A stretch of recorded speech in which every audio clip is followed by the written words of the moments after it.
new spin on an old favorite. This is chapter 13 of Author Talks with Lisa T, and coming up, Jaclyn Goldis takes us for a ride on the Orient Express in her new locked room murder mystery, The Main Character. We also chat about how AI is a really useful tool when it comes to planning murders. And stay tuned after our interview for exciting news about this podcast. I'm a huge Agatha Christie fan, and I love that you've decided to put your own spin on one of her most well-known mysteries, which is Murder on the Orient Express. And I gotta ask, did you ever think at any point while you were writing this book that this is just a crazy idea, maybe I shouldn't do it, it's not gonna work? Yes, of course. Like, I don't think I ever intended to try to live up to Murder on the Orient Express. I wanted to put my own spin on it, and I of course loved, that classic mystery. But yeah, it definitely occurred to me, like, I'm definitely going to get comparisons and, oh, do I even want to go there? I don't, yeah. So, I mean, the book, the main character is set on the famous train itself.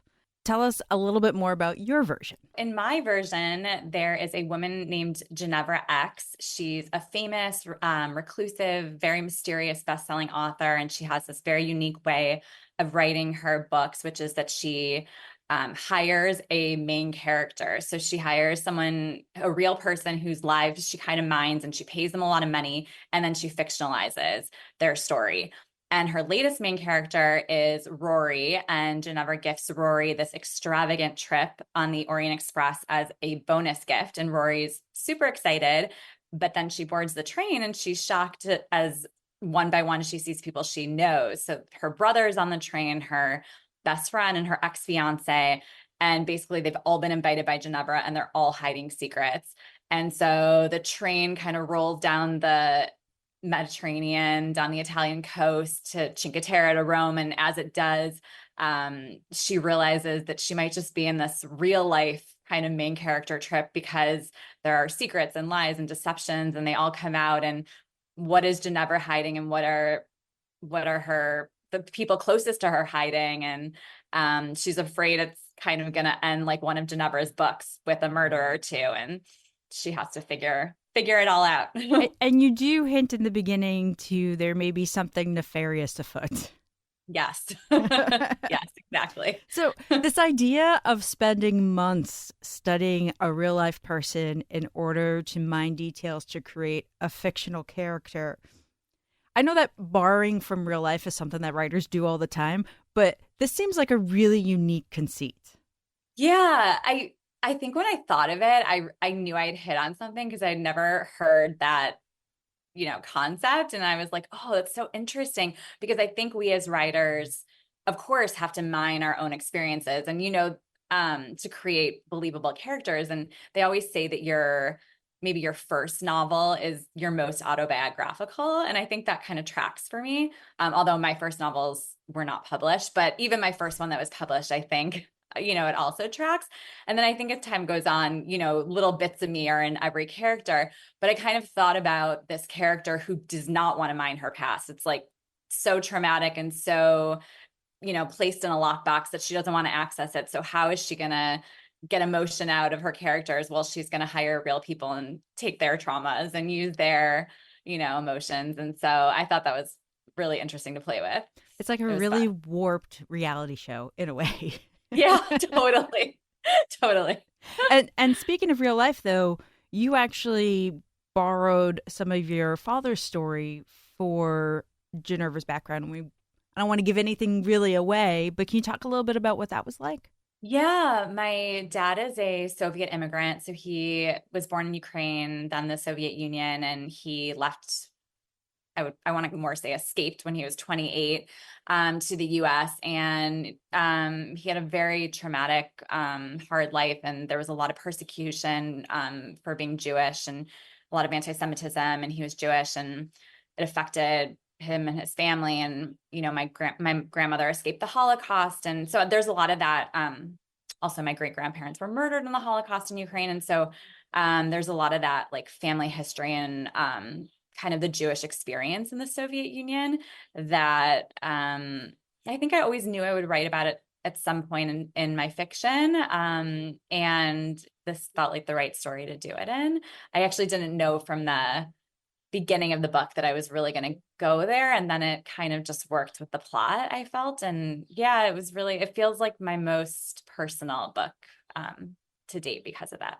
When people write about these family histories and these stories in their fiction, it usually tends to be historical fiction, not a murder mystery. But at the same time, like you said, it just fits the plot of your book so well. Thank you. Yeah, that really means a lot. And yeah, I felt like it did. I really felt like it really worked. And without giving spoilers, like you said, I hadn't originally intended to set the chapters I set in the Soviet Union. I'd originally thought it was going to be all contemporary told, and there's only a few historical chapters. But yeah, it really felt like when I got into it that I needed those chapters. And so yeah, it was meaningful to be Well, and able also I to. think it gives you an insight into the character whose history it is about why they may be doing what they're doing. Yes, exactly. Again, It was without neat. giving too Yeah, much away. I love how totally. we have to talk taptoe around the edges as we talk. But Totally. you know, Agatha Christie was really my first introduction into the mystery genre, and I know that not only do you like to write mysteries, I know that you love to read mysteries. What draws you to these types of stories? Wow, I feel like I'm a mystery addict. It's so funny because, of course, I've been a reader all my life. I think most authors would say that, but and I read Nancy Drew's so much as a kid. But other than that, I don't know why I missed out on the Agatha Christie until I don't know, my late 20s, early 30s. So I feel like once I found her, I devoured everything, and then of course I, read so much more in the more contemporary genre. And I think for me, it's the puzzle aspect. I was a lawyer, and I always wanted to be a writer.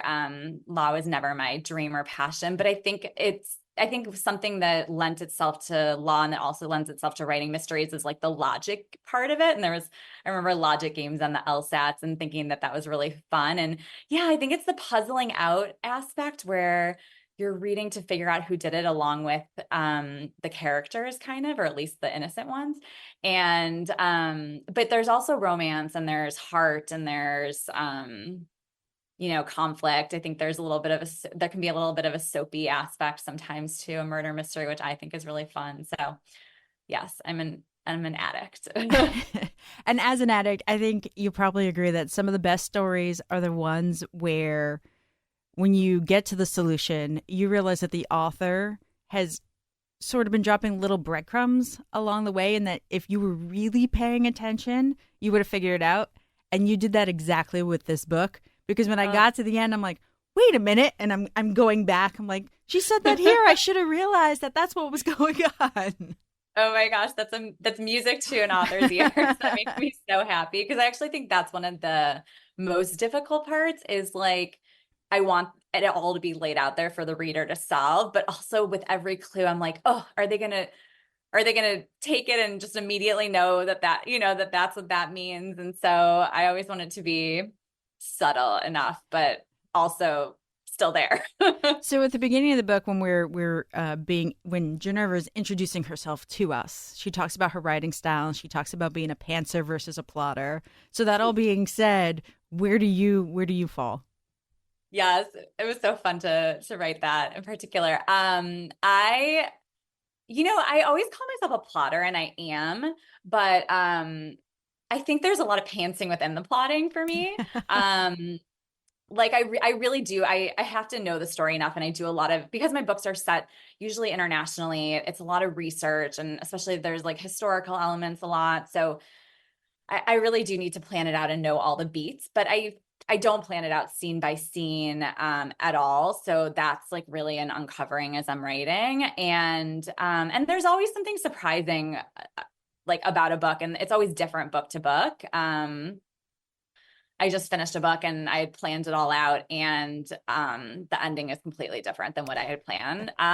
So yeah, but I could never just sit down and write without like knowing where I'm heading. You So organically just accept where the story is going, as you may have plotted it out, but you allow it to take you where it is. It's not like you're trying to fit it into where you think it should yeah, be, right? exactly, exactly. It usually doesn't like take me to another continent or like, so it stays within the confines of the story, but it can go to new places. And yeah, I think that's like the fun part about it.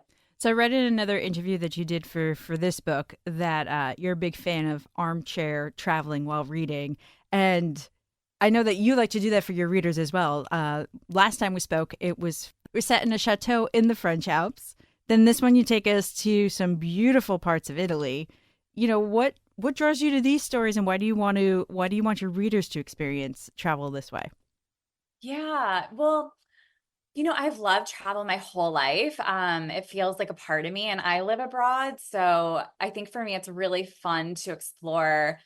I mean, I tend to write American characters because that's me and that's what I know. But I like putting them in new situations where there could be cultural clashes, and, the language is different and the terrain is different. They're out of their norm. And I always think like, when you come back from a trip, you come back changed. Like there's something about getting outside your comfort zone in your small area that makes you grow. And, the whole thing we want to see in novels is growth and a big arc. And so I think that the travel piece really like plays with that well. And I just think for me, it's so fun. Like I like ambiance. I like learning something new. So I just think it's a fun layer to a story.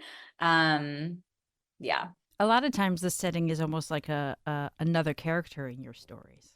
Totally. I always feel like that with my books that I want this setting to feel like another character. Thank you. So where are you taking us to next? Yes. Well, so next is I'm taking you to safari to South Africa. Awesome. Someplace I've always wanted to go. Yes. So that's coming out next year, and it's called The Safari, and it's about a glamorous family, and the matriarch is getting remarried for the second time, and they take a trip to their family's favorite spot on safari in South Africa, and there's a murder, and they're all kind of locked within the safari lodge and have to figure out who did it.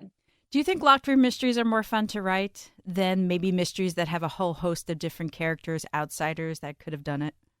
I think they are because, I don't know why. I haven't intellectually thought much about why I really like locked room mysteries, and also why I like writing a lot of point of view characters, because I really do. But I think that it's really fun to know that there's someone unreliable in the mix, maybe more than one. And I think that seeing from everyone's different perspectives, and you're following the trail within a certain group of people. I think that makes it, yeah, you're just like playing Clue, and I think it's fun like that. Or like, you're reading a classic Agatha Christie book. That was her thing. She loved her locked room mysteries.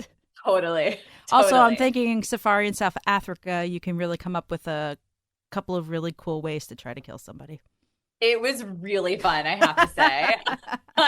Being able to use the animals without giving spoilers was like really fun. Yeah, it was a nice layer that I did not get to play with in the chateau or the main character. I was hoping there might be animals involved. Yes. Also, a conversation, if anybody heard us out of context, they would think, what are those two women talking about? Oh my gosh. I always think that with my Google searches. And it was so funny. I was just saying to a writer friend of mine that I've been really using AI for this new book for my research, which is like, it's amazing. AI for research has just changed the game for me. But I've had to get really crafty on how I ask it to help me in my murder methods, because if you just ask it, like, how would this murder happen? It will not answer. So I have to write, I'm an author of murder mysteries, and I'm writing in my new murder mystery, I need someone to be murdered like X. So how would it happen? And then they'll give me the whole, Oh, the whole wow. How else have you been using AI in research? Wow. So, I mean, a lot for like scenery, like if someone's walking down this specific path, like in this place, what are 20 things they would see? Like that's really helpful, because even though I've been to the places, just to be reminded of everything, I'll ask it if like I just in a book, like maybe someone's disease is coming back, what are 10 symptoms if the disease is coming, like, yeah, just so many things. It's unbelievable. Or even about the police structure in a country that's not, so that I know if I'm calling an officer, but she should be a superintendent. Anyway, it's really helped. That's cool. I would also think there might be a danger of learning and knowing too much and going down a rabbit hole, and then you're like, I don't know what to do with all these details anymore. Totally. I think it's like using it. I think that's so true. It's just using it smartly. Because for me, I think a lot of writers will leave blanks in their first drafts. Like, okay, fill it in here. And for some reason, I don't do that. I write more cleanly so I need to have the detail right then. So sometimes that would block me. I wouldn't like write as much in the day because I would be going to do the research and then I would just kind of get cut off. And so this has made me actually write much faster than I did before. So I it's think been that's the interesting. lawyer in you. You need to have all the Yeah, details up front. I think you're right. That's That's annoying, but that's the it journalist in is. me. I'm the same way. I need to have all the details Yeah, before I can sit down and write anything. Well, right? Yes, completely. so the new book is the main character, Jaclyn Goldis. Thank you for spending some time talking to us about that, AI and the best way to murder people in South Africa. It's always a pleasure. Thank you so much for having me. This was such a joy. And that's where we close the book on this chapter. I'm cooking up some magic for next time, so keep an eye on Instagram at Lisa T Books. I'm also excited to announce that Author Talks with Lisa T is now on Patreon. While you'll always be able to listen to all our episodes for free, members will get access to my monthly newsletter, as well as extra content like conversations left on the edit room floor, curated reading lists, and more. Head on over to lisatbooks.com and click on Listen, or just head directly to patreon.com/LisaTBooks. I am Lisa T. Keep turning those pages.